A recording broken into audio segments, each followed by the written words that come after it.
Good morning, students. I am Dr. Smriti Johari, Associate Professor Zoology, Government JDV Girls College, Kota. I had been taking your BSc Paper 1 of second year, and we started with the third unit of phylum Echinodermata. We started with the morphology and other classification, characters and other systems of starfish or asterias. Today we would be dealing with the digestive system of starfish. Starfish का पाचन तंत्र alimentary canal और digestive gland से मिलकर बनता है। मैंने आपको पहले वाली क्लास में बताया था कि स्टारफिश के दो सरफेस होते हैं, ओरल और अबोरल। अब इन्हीं सरफेस पर इसका माउथ और एनस भी प्रेजेंट होता है। हमें पता है कि जब भी हम किसी डाइजेस्टिव सिस्टम की बात करते हैं तो ये हमें मालूम होता है कि डाइजेस्टिव सिस्टम यानी कि एलिमेंट्री कैनाल माउथ से स्टार्ट होकर एनस पर फिनिश हो जाता है। तो आज हम स्टारफिश का एलिमेंट्री कैनाल पढ़ेंगे। अब मैं सबसे पहले आपको बताऊंगी कि स्टारफिश का एलिमेंट्री कैनाल जो कि ओरल और अबोरल सरफेस के बीच में स्थित होता है वो कैसा होता है। एलिमेंट्री कैनाल जैसा कि नाम से समझ में आ रहा है, ये पाचन तंत्र का बहुत ही आवश्यक ऑर्गन है। कैनाल मतलब एक tube like structure. Alimentary canal कैसा होता है, एक शॉर्ट ट्यूब लाइक स्ट्रक्चर होता है, परंतु उसमें काफ़ी स्पेस होती है। सेल्स होते हैं कॉलमिनर, जो कि उसमें ओरल से लेके अबोरल एक्सिस के बीच में ये स्थित होता है। और ये सेंट्रल डिस्क जो होती है, पेंटागोनल शेप की जो सेंट्रल डिस्क होती है स्टारफिश की, ये वहाँ पर ये प्रेजेंट होता है। अब एलिमेंट्री कैनाल का सबसे पहला या सबसे मुख्य अंग या फर्स्ट वाला जो ऑर्गन है that is the mouth. Mouth कैसा होगा, जो सेंट्रल डिस्क थी, पेंटागोनल सेंट्रल डिस्क थी, तो वहाँ पे ये माउथ स्थित होता है। और ये ओरल सरफेस, एनिमल के ओरल सरफेस पर ये प्रेजेंट होता है और ये सराउंडेड होता है पेरिस्टोमियल मेम्ब्रेन द्वारा सराउंडेड होता है। माउथ के आसपास एक जोड़ी स्फिंक्टर मसल्स भी प्रेजेंट होते हैं। माउथ क्या करेगा, माउथ आगे चलकर ईसोफेगस में जुड़ेगा। ईसोफेगस भी क्या होता है, ईसोफेगस पहले आप ये डायग्राम देखिए, ये देखिए स्टारफिश का हम डायग्राम देख रहे हैं यहाँ पे। इसका डायग्राम में हम इसके 5 आर्म्स देख रहे हैं और बीच में हमको सेंट्रल डिस्क दिखाई दे रही है। दोनों आर्म्स के बीच में नीचे की तरफ हमें कार्डियक स्टमक दिख रहा है, जो कि जहाँ पर कि माउथ ईसोफेगस से होते हुआ कार्डियक स्टमक में ओपन होगा। स्टमक के 2 पार्ट्स हैं, cardiac stomach and pyloric stomach. यहाँ पर हमने शुरू में बताया कि एलिमेंट्री कैनाल में डाइजेस्टिव ग्लैंड्स भी प्रेजेंट होंगे, जो कि अपने सिक्रीशंस देंगे, फूड को डाइजेस्ट करने में जो हेल्प करेगा, तो वो भी दिखाई दे रहा है। और यहाँ पे हम देखेंगे बाद में ये रेक्टम है which will lead into the anus. तो ये तो इसके पाचन तंत्र का हमको ऑर्गन्स दिखाई दे रहे हैं इसमें सेंट्रल डिस्क में और दोनों आर्म्स के बीच में। अब हम इनके डिटेल्स के बारे में पढ़ रहे हैं। अब हमने देखा कि माउथ जो है it leads into the oesophagus. अब ईसोफेगस कैसा होता है, ईसोफेगस भी एक छोटी सी ट्यूब लाइक स्ट्रक्चर होता है और जो कि माउथ स्टमक में जाकर खुल जाता है। अब स्टमक कैसा होगा, स्टमक एक लार्ज और थिन वॉल्ड स्ट्रक्चर होगा, उसकी वॉल्स थिन होंगी और इसमें स्पेस होगी। बैग या सैक लाइक स्ट्रक्चर होता है, 5 लोब्ड सैक होता है, जैसे कि हमने बताया कि इसके 5 आर्म्स होते हैं और ये पेंटागोनल सिमेट्री है इसकी, और जो सेंट्रल डिस्क भी पेंटागोनल है। तो यहाँ जो कार्डियक स्टमक है जो आर्म्स के बीच में प्रेजेंट होता है वो भी एक 5 लोब्ड सैक लाइक स्ट्रक्चर होता है। और ये इंटीरियर साइड जो डिस्क होती है सेंट्रल डिस्क के अंदर वाले हिस्से में ये पाया जाता है। अब यहाँ पे क्या होगा, स्टमक में it is divided by a horizontal constriction, और इसमें क्या होगा, जो कार्डियक पार्ट है, कार्डियक स्टमक है, और वो होगा ओरली और नीचे फ्लैट होगा, वो ओबोरल सरफेस जो है फ्लैट होएगा, which leads into the pyloric stomach. तो हमने देखा स्टमक के 2 हिस्से हो गए, कार्डियक स्टमक और पाइलोरिक स्टमक। अब कार्डियक स्टमक कैसा है, कार्डियक स्टमक ईसोफेगस से कनेक्टेड होता है, मस्क्यूलर होता है और हाईली फोल्डेड स्ट्रक्चर होता है। 5 फोल्ड्स होते हैं, इसमें 5 लोब्स बोल सकते हैं या फोल्ड्स बोल सकते हैं, और हर एक आर्म के अपोजिट इसके फोल्ड्स होते हैं। कार्डियक स्टमक अपनी शेप मेंटेन करता है, उसके आसपास 5 पेयर्स ऑफ ट्रायंगुलर लिगामेंट्स होते हैं या मिजेंट्रीज होती हैं, जो कि कनेक्टिव टिश्यू और मसल से मिलकर बनती हैं। अब और गैस्ट्रिक लिगामेंट का जो एक पेयर होता है, it connects the cardiac stomach to the ambulacral ridge in each arm. पिछली क्लास में मैंने बताया था कि एम्बुलेक्रल रिजेस या फरोज के पास में ट्यूब फीट होते हैं, जो कि फूड को कैप्चर करने में सहायता करते हैं। तो इस प्रकार हम देखेंगे कि यहाँ पे एम्बुलेक्रल रिज के आसपास लिगामेंट्स होते हैं, गैस्ट्रिक लिगामेंट्स होते हैं, क्योंकि जब फीडिंग की क्रिया होती है या भक्षण करता है या फूड कैप्चर करता है ये, तो कार्डियक स्टमक होता है, उसको बाहर की तरफ वो माउथ के द्वारा बाहर निकाल सकता है। Cardiac stomach can be everted through the mouth by the contraction of the muscles of the body wall. अब ये क्या करेगा, ये रिट्रैक्शन और बाहर निकल जाएगा और वापस रिट्रैक्ट होएगा, मीन्स वापस ये अपनी पुरानी शेप में 5 पेयर ऑफ रिट्रैक्टर मसल्स की सहायता से वापस अपनी ओरिजिनल वाली शेप ये मेंटेन कर लेता है। ये retractor muscles lateral sides of the ambulacral ridge होता है, वहाँ से ये अराइज होते हैं। तो हमने देखा जब फूड कैप्चर करना होगा तो कार्डियक स्टमक बाहर की तरफ भी बल्ज आउट कर सकता है। अब cardiac stomach Leeds into the upwards में पाइलोरिक स्टमक में एंड करता है ये, जो कि aboral surface of the animal पे प्रेजेंट होता है। ये भी थिन वॉल्ड होता है, फ्लैटेंड स्ट्रक्चर है और स्टार शेप है, क्योंकि हमने शुरू में ही पढ़ा है कि इसकी पेंटागोनल सिमिट्री है। पेंटारेडियल इसका ये डिस्क है, सेंट्रल डिस्क, वहाँ पे ये प्रेजेंट है स्टमक। और ये सिंपली एक रिसेप्शन चैम्बर या कलेक्शन चैम्बर होता है। यहाँ पे बहुत सारे डक्ट्स या पाइलोरिक सीका इसमें ओपन होते हैं, और pyloric stomach then leads into the intestine. अब हम चलते हैं इंटेस्टाइन पर। इंटेस्टाइन कैसा होगा स्टारफिश का? ये भी एक छोटी सी ट्यूब होती है, 5 साइडेड ट्यूब होती है और वर्टिकली एक्सटेंड होती है from aboral side of the pyloric stomach, और ये intestine ends to the anus. Aboral surface पर एनस प्रेजेंट होता है, वहाँ पे जाके ये फिनिश हो जाती है। और यहाँ पे क्या होएगा, यहाँ पे इंटेस्टाइन के 2 या 3 स्मॉल ब्रांचेस होते हैं, ब्राउन कलर के ब्रांचेस होते हैं, जिनको कि रेक्टल सीके कहते हैं, जो कि इंटर रेडियली, मतलब इंटर रेडियल जो रेडियल से ये जो आर्म्स हैं, इसमें जो इंटर रेडियाई हैं, उसके जो इंटर रेडियल स्पेसेस हैं, वहाँ पे हम देखेंगे कि ये रेक्टल सीलिए प्रेजेंट होते हैं। रेक्टल सीके कैसे हैं? रेक्टल सीके ये एक्सक्रीटरी ग्लैंड्स हैं और एक ब्राउनिश कलर का फ्लूइड एक्सक्रीट करते हैं। मैंने पहले आपके डायग्राम में भी दिखाया है कि वहाँ पे रेक्टल सीलिए प्रेजेंट है, तो आप उसको देख सकते हैं डायग्राम में। Then this intestine it leads into the anus और the exterior opening from which the waste material of the food is thrown out. Intestine क्या करेगा? इंटेस्टाइन ओबोरल सरफेस, जो सेंट्रल डिस्क का अबोरल सरफेस है, वहाँ पर जाके ये एक छोटे से अपर्चर के रूप में प्रेजेंट होता है, जहाँ से कि waste products are thrown out into the surroundings. अब हमने इसमें ये भी पढ़ा कि it was having some the alimentary canal also possessed some of the digestive glands.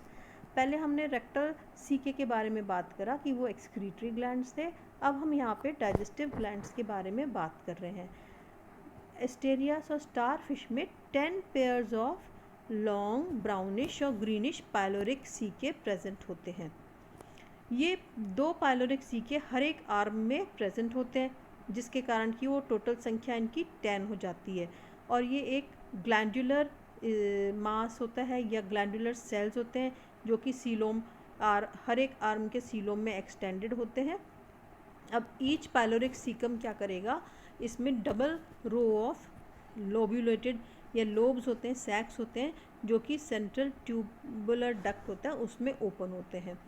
2 ducts of pyloric caeca of each arm, 2 pairs हैं पाइलोरिक सीका के, हर एक आर्म में ये यूनाइट कर जाते हैं और एक पाइलोरिक डक्ट बनाते हैं, जो कि पाइलोरिक स्टमक में खुलता है। अब इसकी हिस्टोलॉजी के बारे में बात करें तो क्या होएगा कि जब एंटायर डाइजेस्टिव ट्रैक्ट जो है इसका एलिमेंट्री कैनाल जो है इसमें क्या है, अंदर जो सेल्स हैं they are ciliated epithelial cells, और जो सीलिया होते हैं डक्ट्स में और या पाइलोरिक सीका हैं, रेक्टल सीका हैं, ये क्या करेंगे, सर्टेन फ्लूइड सिक्रीट भी करते हैं और फ्लूइड की करंट को सीलिया के मूवमेंट से आगे भी बढ़ाते हैं। और ये जो ग्लैंड सेल्स हैं ये they are surrounding the cardiac lining या कार्डियक स्टमक लाइनिंग को भी सराउंड करते हैं ये वाले ग्लैंड सेल्स। पाइलोरिक सीका का क्या फंक्शन होता है, पाइलोरिक सीका जो हैं वो एनिमल के पैनक्रियाज और लिवर के जैसा कार्य करते हैं। जो वर्टिब्रेट्स में, हायर वर्टिब्रेट्स में पैनक्रियाज और लिवर का जो कार्य होता है वो ही यहाँ पर पाइलोरिक सीका वो वाला कार्य का संपादन करते हैं। For example the walls of sacs of pyloric caeca contain numerous mucus cells होंगे यहाँ पर, और सिक्रीटरी या ग्रैन्युलर सेल्स भी होंगे। म्यूकस सेल्स म्यूकस प्रोड्यूस करते हैं, secretory cells certain enzyme secrete करते हैं जो कि प्रोटीन, कार्बोहाइड्रेट और फैट्स के डाइजेशन में सहायता करते हैं। सीके क्या होंगे, वेदर दे भी रेक्टल सीके और पाइलोरिक सीके, ये they help in digestion and also store the reserve food also. Pyloric ducts क्या करेंगे, pyloric ducts convey the waste out to the rectum, जो रेक्टल सीकम था वहाँ तक ये पाइलोरिक वेस्ट को ले जाते हैं। वहाँ पे रेक्टल सीका वे act as a pump and the waste matter is expelled out through the anus. तो ये हमने इसकी हिस्टोलॉजी के बारे में पढ़ा। अब हम इसका देखते हैं इसका फूड एंड फीडिंग कैसा होता है। स्टारफिश कैसा है, कार्निवोरस है, मीन्स ये सब जीव जंतु और डेड एनिमल और प्लांट प्रोडक्ट्स भी खाता है। ये फीडिंग होता है परंतु ये एक स्लो मूवमेंट करता है, ये स्लो मूविंग एनिमल है।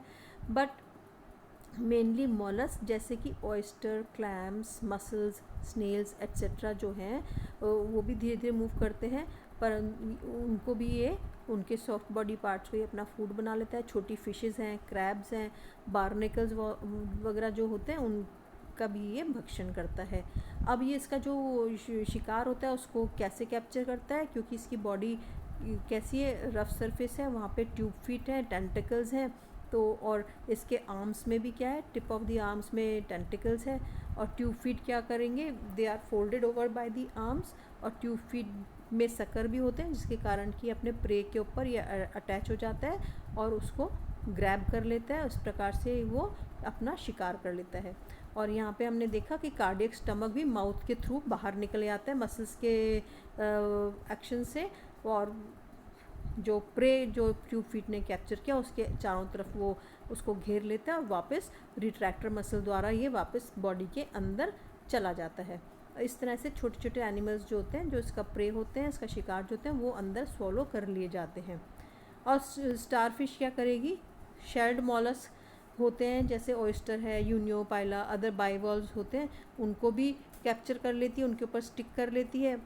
और ड्यूरिंग फीडिंग क्या करेगी, द सी स्टार या जो स्टारफिश है ये उसके ऊपर जो शेल्स के ऊपर चली जाती है एंड उसको ट्यूब फीट के द्वारा सबस्ट्रेटम पे चिपक जाएगी एंड अपने फ्री मार्जिन जो होता है इसका माउथ का या अपना कार्डियक स्टमक को बाहर निकलती है, उसके सॉफ्ट बॉडी पार्ट के ऊपर एक अम्ब्रेला लाइक पोस्चर बना लेता है और उसको ये फर्मली अटैच कर लेता है उस एनिमल पे, और उसको दोनों उसके जो शेल्स होते हैं बाइवॉल्व्स उनको खोल लेता है ये, और उसमें से जो सॉफ्ट बॉडी पार्ट्स हैं उनको ये खा लेता है या इनका भक्षण कर लेता है। कार्डियक स्टमक उस पर डिवोर कर लेता है और अंदर की तरफ इसको स्वॉलो कर लेता है। तो ये तो इसका फूड एंड फीडिंग मैकेनिज्म था। अब हम देखते हैं कि इसका डाइजेशन, एब्जॉर्प्शन और इजेक्शन कैसा होता है। डाइजेशन इन सी स्टार या स्टारफिश एक्स्ट्रा सेलुलर डाइजेशन होता है यहाँ पर, और जो कार्डियक स्टमक है वो कैप्चर्ड प्रे के ऊपर एक छतरी के जैसे बैठ जाता है या आ जाता है और उसको स्वॉलो कर लेता है और अंदर की तरफ ले जाता है।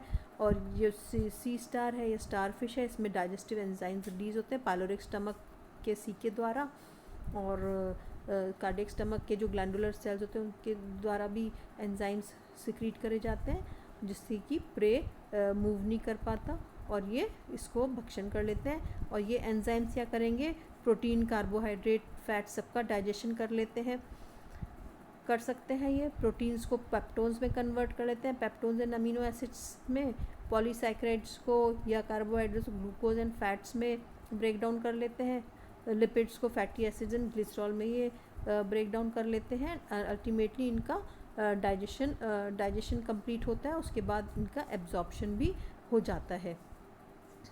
तो हम देख रहे हैं यहाँ पे कि डाइजेस्टेड फूड जो है एनिमल का, वो रिट्रैक्टर मसल्स के मूवमेंट द्वारा आगे से पीछे मूव करेगा, एलिमेंट्री कैनाल में मूव करेगा, कार्डियक स्टमक, पाइलोरिक स्टमक, फिर इंटेस्टाइन में आएगा। Ultimately it will come into the rectal caecum of the animal, और वहाँ पे जाके जब इसका डाइजेशन का एंड एब्जॉर्प्शन कंप्लीट हो जाता है, तब ये जाके एब्रोल सरफेस में एनस जो प्रेजेंट है उसके द्वारा माइन्यूट ओपनिंग जो होती है उसके द्वारा ये डाइजेस्टेड फूड इज इजेस्टेड और इवैक्यूएटेड आउटसाइड द बॉडी। तो हमने देखा कि इसमें extra cellular digestion of food is occurring inside the cardiac stomach and pyloric stomach के सिक्रीशन से इसमें digestion, protein, carbohydrate and fats का डाइजेशन हो रहा है, और एनिमल अपना nutrition and capture of the prey भी कर रहा है। So today we finish off with the this thing digestion and this thing excretion, food, feeding of this animal. अब यहाँ लास्ट स्लाइड में हम पढ़ रहे हैं कि products of stomach digestion are carried by the, क्योंकि यहाँ पे क्या है, सारे सेल्स क्या है, epithelial lining of the cells है, वो सीलिया है उसमें, तो सीलिया इसमें जो फूड का मूवमेंट कराएंगे, स्टमक वॉल इनर सीलिएटेड है, और पाइलोरिक डक्ट्स भी है, पाइलोरिक सीका भी है जहाँ पे कि डाइजेशन अकर हो रहा है, एक्स्ट्रा सेलुलर भी, इंट्रा सेलुलर अकर हो रहा है, एब्जॉर्प्शन हो रहा है, और प्रोडक्ट्स ऑफ डाइजेशन सेल्स में स्टोर हो जाते हैं, पाइलोरिक सीका के सेल्स में स्टोर हो जाते हैं या आगे चले जाते हैं सीलोम में डिस्ट्रीब्यूशन के लिए। और अनडाइजेस्टेड फूड मैंने आपको पहले भी बताया, it is egested out through the anus which is located on the aboral surface of the animal. So today we have discussed about the digestive system of starfish. In the last class, yesterday's class, we discussed about the water vascular system. Water vascular system में हम देखेंगे उसका locomotion में भी सहायता कर रहा है एंड वाटर इक्विलिब्रियम में भी वो सहायता कर रहा है, तो उसको भी पढ़िएगा, और इस वाले चैप्टर को भी आप ध्यान से पढ़िएगा। इसका डायग्राम भी देखिएगा कि इसमें डाइजेस्टिव ग्लैंड्स कहाँ प्रेजेंट है, इंटररेडियल प्लेसेस स्पेस है वहाँ पे डाइजेस्टिव ग्लैंड्स प्रेजेंट है, एम्बुलिकुलर ग्रूव जो है वहाँ पे हम देख रहे हैं कि ट्यूब फीड प्रेजेंट है जो कि इसके फूड को या प्रे को कैप्चर कर रहे हैं। तो आज की क्लास इतनी ही थी, आज हमने डाइजेस्टिव सिस्टम पढ़ा। नेक्स्ट क्लास में हम फिर कोई और सिस्टम इसका पढ़ेंगे। Till then bye.